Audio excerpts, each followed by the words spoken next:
वह डर जाएगी, इस बात को वह अच्छी तरह से जानता था। नहीं डरूंगी, आप लगाइए, वह कमाल की बहादुरी से बोली तो आनंद ने कंधे उचकाते उस डरावनी फिल्म को लगा दी। अभी फिल्म शुरू हुए कुछ ही देर हुई थी कि एक हॉरर सीन से डर कर वह उछलकर उसके गोद में आकर बैठी। वह बेहाल होकर रह गया। क्या कर रही हो साक्षी? अपनी जगह पर जाकर बैठो। मेरी गोद में क्यों बैठ गई? वह अपने ऊपर कंट्रोल करके बोला, जो उसकी गोद में बैठी उसको आजमा रही थी। नहीं, मुझे डर लग रहा है, मैं आपके पास ही बैठूंगी। वह बड़ी प्यार से बोली, ठीक है, फिर हम ये मूवी नहीं देखते। आनंद ने मूवी बंद करनी चाहिए तो वो बच्चे की तरह रो पड़ी। उसका ये बचपना देखकर वो बेबसी से गुस्से से भर गया। फिर एक और हॉरर सीन आया तो फिर जोर से उसके सीने में मुंह छुपा गई। वह अपने बाजुओं से उसके गर्दन को जोर से पकड़ गई थी। साक्षी, इतना डर लग रहा है तो मत देखो, क्यों मुझे आजमा रही हो? वह अपने ऊपर कंट्रोल खोता बोला तो साक्षी ने डरकर खुद ही वो मूवी बंद करती थी। आनंद ने थोड़ा सुख का सांस लिया। चलो अब सो जाओ, मुझे भी नींद आ रही है, वह लैपटॉप उठाकर रखते हुए बोला। उसने अभी लाइट ऑफ ही की थी कि वह चीख मारती उठ खड़ी हुई। उसने जल्दी लाइट ऑन की। क्या हुआ, क्यों चिल्ला रही हो? वह उसको घूर कर बोला, जिसकी चीख ने उसे कुछ पल के लिए डरा दिया था। आप लाइट ना बंद करो, मुझे बहुत डर लग रहा है, वह रोनी सी अंदाज में बोली। वह गुस्से से सुलगता बेड पर आकर लेट गया। ये तो तुम्हें हॉरर मूवी देखने से पहले सोचना था। पहले तो बड़ी बहादुर बन रही थी, अब तुम्हें अंधेरे से भी डर लग रहा है, वह तड़प कर बोला तो उसको गुस्सा करते फिर से रोने लगी। तो वह उसके आंसू देखकर बेचैन सा होता उसको अपने बाजुओं में दबोच लिया। अच्छा चलो रोना बंद करो, अब नहीं कुछ कहता। वह उसको बच्चों की तरह पुचकारने लगा था। मुझे कोई भी प्यार नहीं करता, आप भी नहीं, हर वक्त डांटते रहते हो, वह आंसू बहाती बोली। तो आनंद ने खुद को कोसा, क्या ज़रूरत थी मुझे इतनी ज़ोर से गुस्सा करने की? तुम्हें तो प्यार भी करूँ तो तुम रोने लगती हो। मैं करूँ तो क्या करूँ, वह रूठे हुए अंदाज में कहता उसको चौंका गया। आपने कब मुझसे प्यार किया? वह हैरानी से बोली। उसको आनंद की ये नासमझी बहुत ही सुलगा गई थी। दुल्हन बनकर मेरे सामने आई थी। शादी के रात में जब मैं तुमसे प्यार कर रहा था तब भी तुम रो पड़ी थी, इसलिए अब मैं तुमसे प्यार नहीं करता। आनंद की बात सुनकर वह रोना भूल कर अब उसके तरफ अपना लाल चेहरा किए देखने लगी। उसके चेहरे पर शर्म की लाली झलक पड़ी। आनंद को वो बहुत खूबसूरत लग रही थी। बताओ फिर, अगर नहीं रोती तो मैं प्यार करने के लिए तैयार हूँ। आनंद ने उसको फिर से कहा, जाओ, आप बहुत गंदे हो। वह शर्म से पानी पानी होते कंबल में घुस गई, जबकि वह उसकी चालाकी को समझते उसका कंबल उसके पैर से हटा गया। बताओ, आज तुम नहीं बच सकती। सुहाग रात वाले दिन भी सो गई थी और उसकी कलाई थामकर उसको अपने ऊपर गिरा गया। वह सीधा उसके मजबूत सीने से जा टकराई थी। दोनों की धड़कनें एक साथ उथल पुथल हुई थी। आनंद बेकाबू होता फिर से उसके गर्दन पर झुक गया था। साक्षी के पूरे जिस्म में एक सनसनी सी दौड़ गई थी। वह अपनी बेबाकियों से साक्षी को बिल्कुल चित कर रहा था।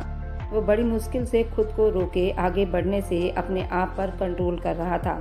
वह अभी उस पर अपनी मोहब्बतों की शक्ति दिखाकर उसको तोड़ना नहीं चाहता था। वह भी नाजुक थी। वह बहुत नरमी और प्यार से उसकी गर्दन को अपने होठों से चूमकर मदहोश हो रहा था। मीरा देवी दोपहर की खाने की तैयारी में मगन थी। किसी की हील की टकाटक की आवाज़ ने उनको उस तरफ ध्यान दिलवाया था। वह जैसे ही किचन से बाहर निकली तो बिल्कुल उसे देखकर हैरान रह गई। सामने अक्षरा खड़ी थी, जिसकी आंखों में पहले की तरह नफरत थी। तुम यहाँ? तुम्हारी हिम्मत कैसे हुई यहाँ कदम रखने की? मीरा देवी उसे देखकर गरज कर बोली थी, जो उनके परिवार की इज्जत को रोंद कर भागी थी। ये मेरा घर है, यहाँ आने से मुझे कोई नहीं रोक सकता। उसके शब्दों में बहुत ही बदतमीजी थी। मीरा देवी का दिल चाहा उसका मुंह थप्पड़ों से लाल कर दे। तुम ये अधिकार अब खो चुकी हो, इसलिए अच्छा होगा यहाँ से अपनी शक्ल लेकर दफा हो जाओ, वरना धक्के देकर तुम्हें निकलवा दूंगी। वह उनके कहे गए शब्दों में फिर से उलझ गई थी। मुझे यहाँ से कोई नहीं निकाल सकता। हिम्मत है आप में मुझसे टक्कर लेने की? मैं तुम्हें कोर्ट के धक्के खिलवाऊंगी। तुम्हारे बेटे की नौकरी भी खतरे में जाएगी। मीरा देवी के जैसे दुखती रग पर हाथ रख गई थी। वह तिलमिलाकर रह गई थी। तुम ये अधिकार खो चुकी हो, चली जाओ यहाँ से, वह गुस्से से चीख कर बोली थी। मगर अक्षरा को उसका कोई असर नहीं हुआ था। वह पहले की तरह बड़ी आराम से वहीं खड़ी थी। इससे पहले कि अक्षरा कुछ बोलती तभी आनंद वहाँ आ गया था। अक्षरा को देखकर जैसे वो बिल्कुल हैरान हुआ। उसको देखकर अक्षरा तेजी से उसके तरफ बढ़ी थी, जबकि सीढ़ियों पर खड़ी साक्षी का दिल कांप कर रह गया था। देखो आनंद, मुझे माँ जी इस घर से निकाल रही हैं। मैं वापस आ गई हूँ, मुझे अपनी गलतियों का बहुत एहसास हुआ है, प्लीज़ मुझे माफ़ कर दो। वह अब आंसू बहाती आनंद के दिल को पिघलाने की कोशिश कर रही थी, जबकि वो अब कोई भी रिएक्शन नहीं दे रहा था और यूं ही उसे सुन नज़रों से खड़ा देख रहा था। उसको कुछ पल लगे थे उस समस्या को समझने में। आनंद, प्लीज़ मुझे माफ़ कर दो, मुझसे गलती हो गई है, मैं लौट कर तुम्हारे पास आ गई हूँ और अब कभी छोड़कर नहीं जाऊँगी। वह कहते हुए बेकाबू उसको गले लगा चुकी थी। साक्षी का दिल एक पल को रुक सा गया था। उसके दिल में एक साथ कई तीर चुभे थे। वह आनंद को किसी के साथ भी बांट नहीं सकती थी। उसका मासूम सा दिल तड़प उठा था। मीरा देवी अक्षरा के ड्रामों को नफरत भरी निगाहों से देख रही थी। आनंद, तुम कुछ बोल क्यों नहीं रहे हो? कुछ तो बोलो, इतने चुप क्यों हो? क्या तुम मुझे माफ नहीं करोगे अपनी अक्षरा को, जिससे तुमने इतनी मोहब्बत की थी? वह अब उसको जज्बाती तौर पर कमजोर करने की कोशिश कर रही थी। क्यों आई हो तुम यहाँ? मर चुका था तुम्हारा आनंद उसी दिन जब तुमने इस घर की दहलीज पार की थी। उसको जोर से खुद से अलग करते हुए बोला था। अक्षरा लड़खड़ाकर जमीन पर गिर चुकी थी। मैंने बहुत बड़ी गलती की थी, प्लीज मुझे माफ कर दो, मैं तुम्हारे बिना अब नहीं रह सकती। उसके कांपते हुए शब्द और चेहरे पर आंसुओं के कतरे आनंद के दिल पर हल्की सी आहट दे रहे थे। लेकिन अक्षरा को चुप से उसे देख रहा था। मैं सच में बहुत बड़ी गलती की थी।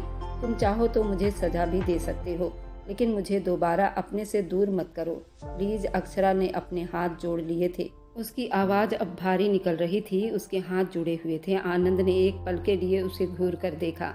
ऐसी गलतियां माफ करने के लायक नहीं होते अक्षरा, तुमने मेरे भरोसे को तोड़ा है। वह गुस्से की अंदाज में बोला। मीरा देवी और साक्षी के दिल में एक सुकून की लहर पैदा कर दिया था। मुझे एक मौका दो आनंद, मैं तुम्हें वो विश्वास दिला दूंगी कि मैं तुम्हारी हूँ और हमेशा तुम्हारी ही रहूंगी। अक्षरा ने अपने घुटनों के बल बैठकर गिड़गिड़ाते हुए कहा था। आनंद की नज़रों में बहुत ज्यादा आश्चर्य की परछाइयां झलक रही थी, लेकिन दिल में गुस्से और बीते हुए कल के दुख का तूफान बढ़ता जा रहा था। अक्षरा की आवाज कांप रही थी। उसकी कांपती उंगलियां फर्श पर गिर गई थी, जैसे उसका जिस्म अपने ही गलतियों के बोझ तले दब रहा हो। आनंद ने एक गहरी सांस ली। उसके चेहरे पर सख्ती और दिल में डर था। वह चाहता था कि उसे माफ ना करे, लेकिन अक्षरा की हालत ने उसे पल में कमजोर कर दिया था। उसके आंसू, उसके शब्द, झुकी नजरें, सब एक कहानी सुना रहे थे जिसमें वो विनतियां कर रही थी और अपनी गलतियों की माफी मांग रही थी। आनंद का दिल धीरे धीरे नरम होने लगा। उसने कुछ पल अक्षरा को देखा, फिर आगे बढ़कर उसे उठाया। ये आखिरी मौका है अक्षरा, अगर दोबारा ऐसा कुछ हुआ तो फिर माफी कोई गुंजाइश नहीं होगी। अक्षरा ने हिचकियों के बीच सर हिलाया। आनंद के सीने से जा लगी। ये मंजर देखकर साक्षी को अपनी सांसें रुकती हुई महसूस हुई थी, जबकि मीरा देवी भड़क उठी थी। आनंद, ये क्या कर रहे हो? उस बेहया को माफ करके तुम्हारी इज्जत को ललकार कर चली गई थी, तब कहाँ सोई थी तुम्हारी इज्जत और तुम्हारा रुतबा, जो उसको माफ करके फिर से इस घर में रख रहे हो? आनंद चुप से मीरा देवी की बातें सुन रहा था। एक गहरी सांस लेते हुए आगे बढ़ा। मम्मी, मैं जानता हूँ कि अक्षरा ने गलती की थी, लेकिन उसने अपनी गलती स्वीकार कर ली है। मैं उसे एक और मौका देना चाहता हूँ। मीरा देवी ने तेजी से बेटे की तरफ मुंह किया और उनकी नज़रों में एक आश्चर्य का झटका और गुस्से की लहर थी। आनंद, तुम नहीं जानते, ये लड़की तुम्हें फिर से धोखे देगी। आज माफी मांग रही है, कल फिर वही सब कुछ करेगी। मैं कभी उसे इस घर में नहीं रहने दूंगी। आनंद का शब्द मजबूत हुआ, लेकिन उसमें अपनी माँ के लिए बहुत इज्जत थी। माँ, मैं आपके हर फैसले की इज्जत करता हूँ, लेकिन ये मेरा फैसला है।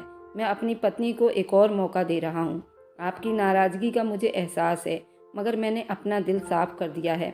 मीरा देवी ने गुस्से से मुंह मोड़ लिया, लेकिन उनके होंठ कांप रहे थे। वे बोलना चाहती थी, मगर बेटे की मोहब्बत और उसके अटल शब्दों के सामने बेबस हो गई थी।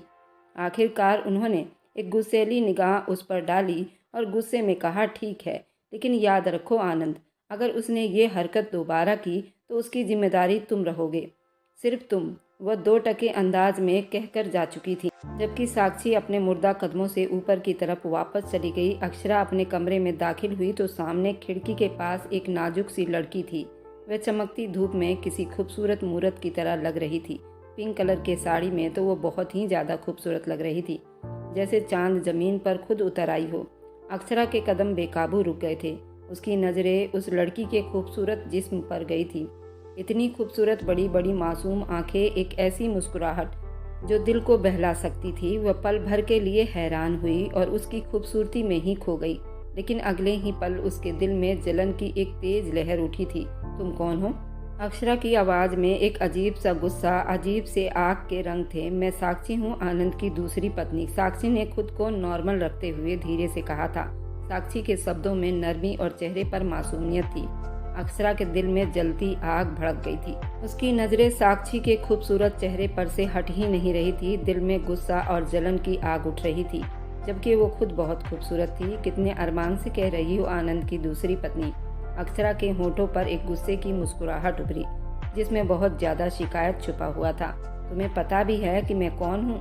जी, आप आनंद की पहली पत्नी हैं। आपके बारे में बहुत सुन रखा था, लेकिन आज देख भी लिया। साक्षी की मासूमियत वैसे ही थी, मगर दिल अंदर से आंसू से भरा था कि आखिर क्यों लौट आई थी। अक्षरा ने एक तीखा सा ठहाका लगाया, जिसमें नफरत और जलती हुई घमंड की झलक थी। खुशी तो तुम जैसे लोग हमेशा दूसरों की जिंदगी बर्बाद करके खुश होते हैं। तुमने मेरी जगह छीनी और अब मुझे यहाँ बधाई देने की कलाकारी कर रही हो। उसकी बात पर साक्षी का चेहरा उतर गया। मेरा मकसद कभी किसी का दिल दुखाना नहीं था। मैं आपकी जगह नहीं लेना चाहती थी। आनंद ने जो फैसला किया उनका था, मेरा नहीं। वह गले में अटकी हुई आंसुओं को पीछे धकेल रही थी। बड़ी मुश्किल से बोल पाई थी। अक्षरा ने गुस्से से नजरों से उसको देखा, जैसे उसकी बातों का मजाक उड़ा रही हो। आनंद को अपनी खूबसूरती के जाल में फंसाना तो तुम्हारे लिए बहुत आसान होगा ना? वह गुस्से से बोलकर उस पर तीर चला रही थी। तभी मीरा देवी आनंद भी कमरे में आ गए थे। अक्षरा, तुम्हें साक्षी को कुछ भी कहने की जरूरत नहीं। वह उस कमरे में रहती है, तुम दूसरे कमरे में शिफ्ट हो जाओ। मैं तुम्हारा सामान वहां शिफ्ट करवा देता हूँ। आनंद ने कहा तो अक्षरा अंदर से जल भुनकर रह गई थी, मगर अभी के लिए वह चुप हो गई थी। ठीक है, मैं वहाँ शिफ्ट हो जाती हूँ, कोई समस्या नहीं। वह चेहरे पर गुस्से की मुस्कुराहट सजाकर बोली। तो मीरा देवी और साक्षी उसके दोगलेपन को देखकर हैरान रह गए थे, जिसके सामने वह अपनी जुबान से जहर उगल चुकी थी। आनंद फ्रेश होने के लिए वॉशरूम की तरफ बढ़ गया था, तो अक्षरा अपना पैर पटकती कमरे से निकल गई थी। मीरा देवी ने थकी हुई सांस छोड़ी, साक्षी के पास आई, जो चुपचाप खड़ी थी। बेटा, ये तुम्हारी जगह है, उसको कभी मत छोड़ना। इसलिए ये बहुत शातिर औरत है, तुम्हें निकालने के लिए हाथ पैर जरूर मारेगी, मगर तुम ये मत भूलना कि तुम्हें मैं लेकर आई हूँ अपनी बहू बनाकर। उसके साथ वैसे ही रहना जैसा व्यवहार वो रखेगी, वरना तुम्हारी मासूमियत से ये पूरा फायदा भी उठा सकती है। मीरा देवी ने उसको गले से लगाकर ढेरों उसे बातें समझाई थी। वह उनकी बातों पर पूरा हाँ में सिर हिला गई थी। आनंद वॉशरूम से निकला तो वह उसके कपड़े निकालकर नीचे की तरफ बढ़ा गई। रात के सन्नाटे में अक्षरा अपने कमरे में बैठी साक्षी के बारे में ही सोचे जा रही थी। साक्षी की मासूमियत, आनंद के उसके लिए मोहब्बत अक्षरा के दिल में आज उभर रही थी। उसकी आंखों में नफरत और दिमाग में साजिशों के पुल बंध रहे थे। ये लड़की मेरे रास्ते की सबसे बड़ी रुकावट है। जब तक ये यहाँ आनंद मुझे कभी पूरी तरह स्वीकार नहीं करेगा, मुझे कुछ करना होगा, उसने खुद से कहा, और उसकी नजरें एक गहरी चमक से उभर गई थी। अगली सुबह अक्षरा ने साक्षी को आंगन के बाहर खड़े देखा, जो मुस्कुरा रही थी जैसे दुनिया में कोई दुख न हो। अक्षरा के दिल में नफरत की एक और लहर उठी। उसने जल्दी से एक चालाकी भरी मुस्कुराहट चेहरे पर सजाई और साक्षी के पास पहुंच गई। साक्षी, मैंने सोचा क्यों ना हम एक दूसरे को थोड़ा बहुत जानने की कोशिश करें, आखिर हम दोनों एक ही घर में रहते हैं। वो बहुत खुशी के मूड में बोलते साक्षी को हैरानी का झटका दे गई। जो रात को वह उसके लिए कितना आग उगल रही थी और एकदम से गिरगिट की तरह रंग बदलकर उसे प्यार भरी बातें कर रही थी। ये तो बहुत अच्छा होगा, मैं भी यही चाहती हूँ कि हम दोनों के बीच कोई भी बात ना हो, वह अपनी मासूमियत से बोली थी। अक्षरा ने मौका देखकर साक्षी के दिल में विश्वास के बीज बोने शुरू किए। आनंद से तुम्हारी बात हुई थी रात? उसने मासूमियत से पूछा, लेकिन शब्दों में चालाकी छुपी हुई थी। नहीं, वह रात को देर से घर आए थे, शायद थके हुए थे। साक्षी ने हैरानी से जवाब दिया। आखिर वह क्यों पूछ रही थी? वो मुझे लगा शायद वो मुझसे बात करने के बाद तुम्हारे पास गए होंगे। वो हमेशा मेरे साथ अपनी परेशानियां शेयर करते हैं, तुम्हें पता है ना। अक्षरा ने एक ठहाका लगाते उसको जैसे बहुत कुछ एहसास दिलवा दिया था। साक्षी के दिल में कुछ क्षण से टूटा था। वह उसकी साजिशों से अनजान आनंद से अब दूर होने लगी थी। साक्षी ने निगाहें झुका ली, लेकिन कुछ बोल नहीं पाई। अक्षरा ने अपनी बात चालू रखी। देखो, तुम नई हो इस घर में, आनंद की आदतों को समझने में अभी तुम्हें टाइम लगेगा, इसलिए तुम परेशान मत हो। वह बहुत ही प्यारे शब्दों में बोली। साक्षी सर हिला गई। अक्षरा को लगा उसकी साजिश कामयाब हो रही है। साक्षी के चेहरे पर उलझन उदासी के असर देखकर वह दिल ही दिल में बहुत खुश हो रही थी। कि साक्षी को कमज़ोर करके वह आनंद के दिल पर आराम से राज कर लेगी और फिर इस तरह अक्षरा की साजिशें शुरू हो गई थी। वो मीरा देवी आनंद के घर पर ना रहने पर वह उसके लिए उसके दिमाग में बहुत सी नेगेटिव बातें डाल रही थी और बातों बातों में कुछ ऐसा कह देती थी, साक्षी का मासूम दिल बुरी तरह से टूट जाता। आनंद दोनों को बिल्कुल बराबर का अधिकार दे रहा था, किसी के साथ भी गलत नहीं सोच रहा था। उसने खुद को और अपने वक्त को उन दोनों में बांट लिया था, मगर अक्षरा को वो पूरा का पूरा अपने कमरे में चाहिए था, जबकि साक्षी चुप से अपनी और आनंद की जिंदगी को आसान बनाने की कोशिश में थी। आनंद ने उसके आगे की पढ़ाई करवाने के लिए उसका प्राइवेट एडमिशन करवा दिया। वह रात में पुलिस स्टेशन से आकर उसको पढ़ा भी देता था। अभी अभी साक्षी किताबें लेकर बैठी थी कि आनंद अक्षरा से मिलकर उसके पास आया था। ले आओ किताबें साक्षी, पढ़ाई करते हैं, वह कहकर अपना फ़ोन साइड टेबल पर रखकर उसके पास ही बैठ गया। साक्षी जो उसको सारा दिन मिस करती रही, उसको देखकर बेकाबू उसके गले लग गई। आनंद एक पल को हैरान हुआ, फिर उसके होंठों पर मुस्कुराहट आ गई। क्या हुआ साक्षी, सब ठीक है ना? वह शरारत से बोलता उसकी खूबसूरत से चेहरे को चूम गया। वह उसके प्यार में सिमटकर उसकी गोद में ही आ बैठी। जी सब ठीक है, बस आपकी याद आ रही थी बहुत, उसने बड़ी मासूमियत से कहा। आनंद हैरान होता उसके चेहरे को देखने लगा, जिसमें भला की मासूमियत थी और खूबसूरती इतनी ज़्यादा दिल हार जाए। फिर क्या किया जाए मेरी जान, वो बड़े ही प्यार से उसे बोला। साक्षी बिल्कुल लाल पड़ी थी। कुछ नहीं, बस पढ़ते हैं, मुझे मैथ के सवाल समझा दो। वह उससे अलग होती बोली तो आनंद वापस उसको अपनी बाहों में भर गया। बाद में पढ़ते हैं, पहले थोड़ा सा प्यार कर ले, वह कहते के साथ ही उसके गुलाबी होठों पर झुक गया। साक्षी जो उसके प्यार को काफ़ी दिनों से तरस रही थी, आज उसका पूरा साथ दे रही थी। उसके साथ देने पर आनंद के जज्बातों में जैसे और आग भड़क उठी थी। वह दोनों पूरे एक दूसरे में खो रहे थे। आनंद उसके दुपट्टे को दूर उछालता उसके गर्दन पर अपनी मोहब्बत को बिखेरने लगा। वह मदहोश हो रही थी, जबकि उसके इस तरह खुले हुए जिस्म को देखकर आनंद बिल्कुल अपने जज्बातों को बहका रहा था। सारी रात आनंद ने अपनी हदों में रहते खुद को और उसको सुकून पहुंचाया था। साक्षी, तुम्हें पता है आनंद को मेरी बनाई हुई खीर बहुत पसंद है, क्यों ना आज तुम मेरे साथ सीख लो।